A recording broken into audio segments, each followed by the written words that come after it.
মুখ্যমন্ত্রী মমতা বন্দ্যোপাধ্যায়ের সমর্থনে এই বিশাল মিছিল, এইখান থেকে কিন্তু শুভেন্দু অধিকারীও দাঁড়িয়েছে এবং তিনি প্রথমে 25,000 ভোটে লিড দেবে বলছে।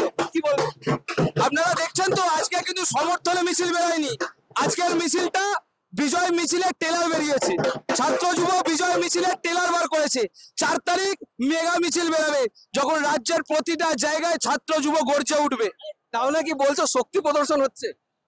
শক্তি প্রদর্শন বলবো না, ছাত্র যুবর ভালোবাসা, মমতা বন্দ্যোপাধ্যায়ের উন্নয়ন, স্বাস্থ্যসাথী কার্ড, লক্ষ্মী ভান্ডারকে আপনারা হাঁটতে দেখছেন। আপনারা যাদের হাঁটতে দেখছেন এরা লক্ষ্মী ভান্ডার, যুব সাথী, স্বাস্থ্যসাথী কার্ড, মমতা বন্দ্যোপাধ্যায়ের উন্নয়ন। এবং এই যে বিজেপি যুবকদের চাকরি দেবে বলে ঘোষণা করছে স্বয়ং প্রধানমন্ত্রী, সেই জায়গা থেকে কোনোভাবে কাজ করবে না বলছে সেই প্রতিশ্রুতি।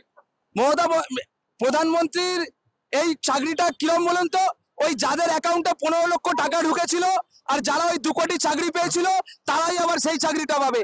আপনারও অ্যাকাউন্টে 15 লক্ষ ঢোকেনি, আমারও বাড়ির কেউ চাকরি পায়নি, তাই এই ভুয়ো প্রতিশ্রুতিতে বাংলার মানুষ গলছে না। এবং বারবার বিরোধীদের থেকে যে প্রশ্নটা আসছে যে জয় বাংলা স্লোগান শুভেন্দু অধিকারীকে যেখানে দেখতে পাচ্ছেন সেখানে আপনারা দিচ্ছেন এবং তাকে রাগিয়ে তুলছেন। আমরা হাওড়াতেও দেখলাম।